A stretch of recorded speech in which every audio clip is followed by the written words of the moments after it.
Padre Fábio, como é possível crer em Deus em tempos tão difíceis? Como é possível nós articularmos dentro de nós a experiência do tempo? Tenho visto cada vez mais as pessoas se desesperarem por causa das coisas ruins que acontecem no mundo, porque não sabemos esperar pelo tempo das coisas.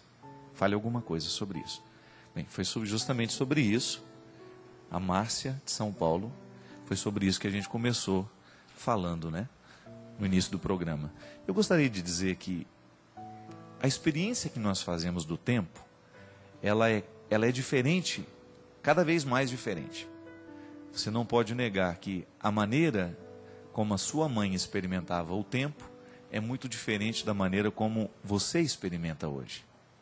E vai ser cada vez mais diferente à medida em que essas gerações se renovarem. Porque o tempo, essa categoria, né, filosoficamente falando, é bonito falar sobre o tempo.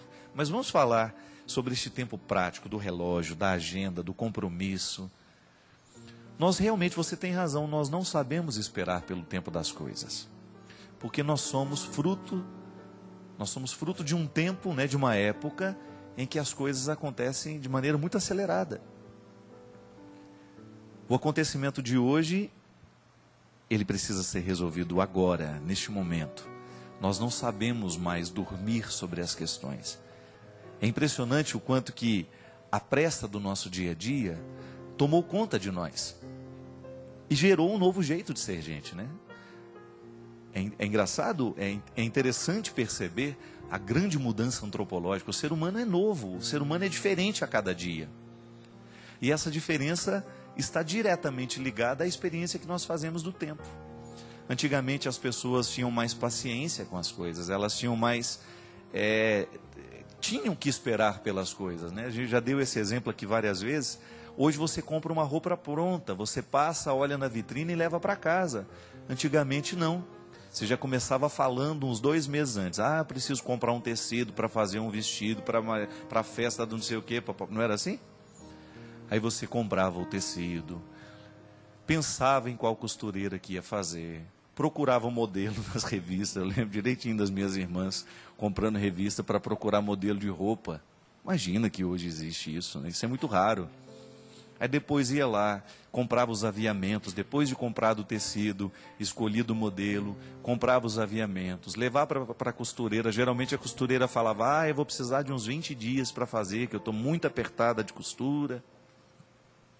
E aí a pessoa esperava aqueles 20 dias. Aí ia lá, fazia a primeira prova, segunda prova, terceira prova, até que o vestido ficava pronto. Então da compra do tecido até a feitura e a estreia do vestido, que geralmente era na missa, né? Estreava roupa nova só na missa. Tinha aí um espaço de 2, 3 meses. Minha gente, 2, 3 meses, hoje você já comprou e já jogou fora. É impressionante.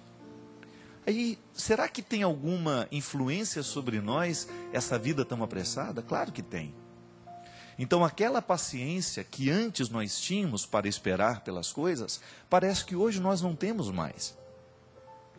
Uma paciência que esbarra na vida prática, da gente não ter paciência com o outro, a gente não ter paciência de esperar, a gente acha que... Eu me lembro, o padre Joãozinho tinha essa neura, não sei se ele ainda tem, mas ele tinha uma neura de que o computador dele era lento, que demorava demais para ligar. Aí eu perguntei a ele, mas quanto tempo demora? 1 minuto, 1 minuto e meio. Imagina você, a gente achar que 1 minuto, 1 minuto e meio é tempo demais. E é verdade, pode observar o quanto que às vezes a gente fica impaciente quando a internet está lenta. Gente, antigamente, para uma informação chegar, demorava horas e horas e horas. Às vezes o defunto morreu ontem, né? Nós só vamos ficar sabendo daqui 15 dias. Era o tempo que levava alguém para andar a cavalo, com o bilhete, com aquela história toda, né? Então é difícil. Hoje nós não temos paciência. Os 2 minutos para nós hoje representam muita coisa. Então veja bem, houve uma mudança antropológica. Mudou o ser humano que interpreta o tempo. O tempo é o mesmo, ele continua do mesmo jeito. Ainda agora vindo para a Canção Nova, né, a gente estava falando de uma amiga nossa, que a gente gosta muito, que é a Lourdinha, lá de Formiga. Uma grande irmã que Deus me deu. E a gente estava lembrando algumas frases que são típicas dela, né? Um jeito próprio de falar, um jeito próprio de interpretar o mundo, um jeito próprio de ser gente. E confesso, né? Para mim, se eu pudesse, eu passaria ao lado da Lourdinha o tempo todo. É uma pessoa que só me faz bem. É uma pessoa agradabilíssima, como diz ela, né? E a gente estava comentando, eu dizia isso, né? O Cláudio e a Cidinha que vinham comigo no carro, eu dizia: hoje já não nascem mais Lourdinhas. Por quê?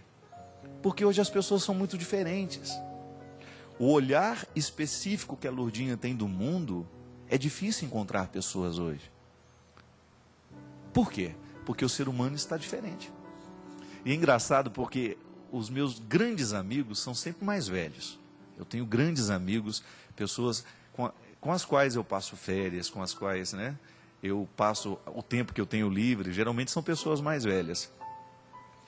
Eu tenho muito medo de ir ficando solitário à medida que essas pessoas forem embora do mundo. Porque às vezes eu me interpreto assim: eu sou moderno por fora, mas eu sou antigo por dentro. O meu jeito de ver o mundo é antigo. O meu jeito de sentir as coisas é muito antigo. E às vezes eu me sinto muito deslocado. Pode ser que você também experimente isso.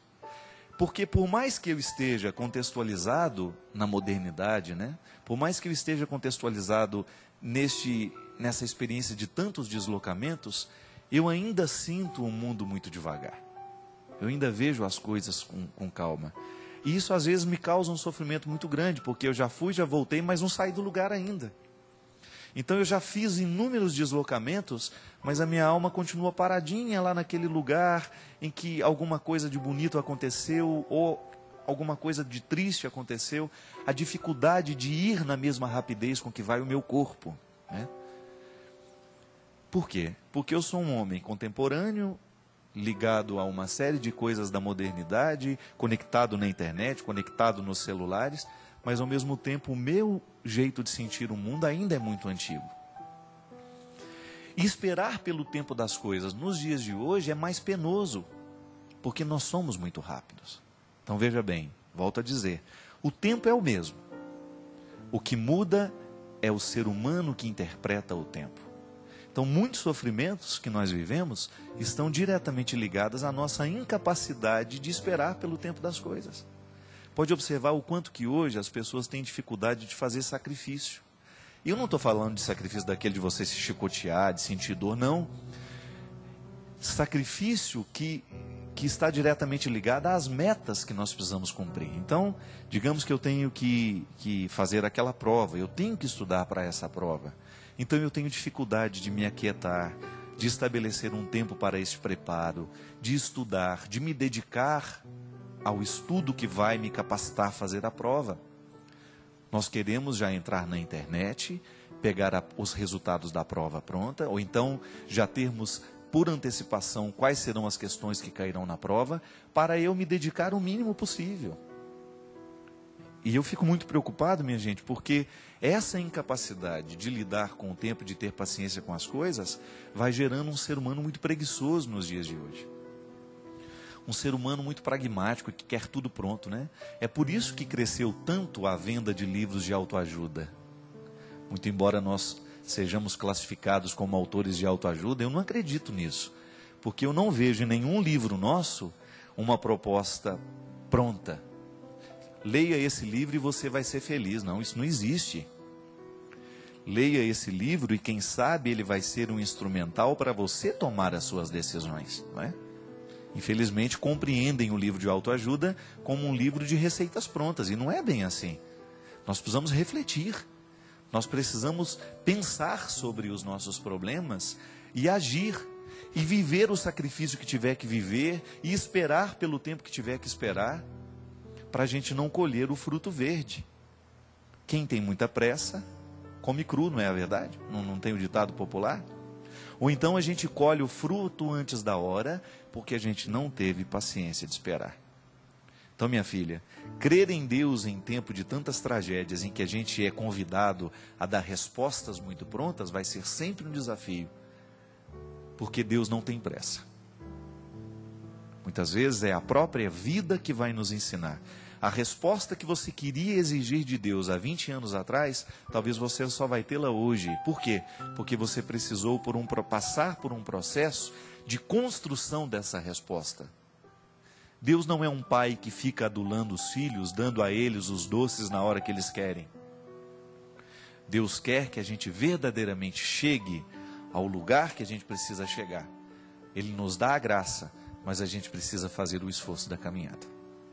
E às vezes é justamente não ter disposição para o esforço da caminhada que compromete o resultado final.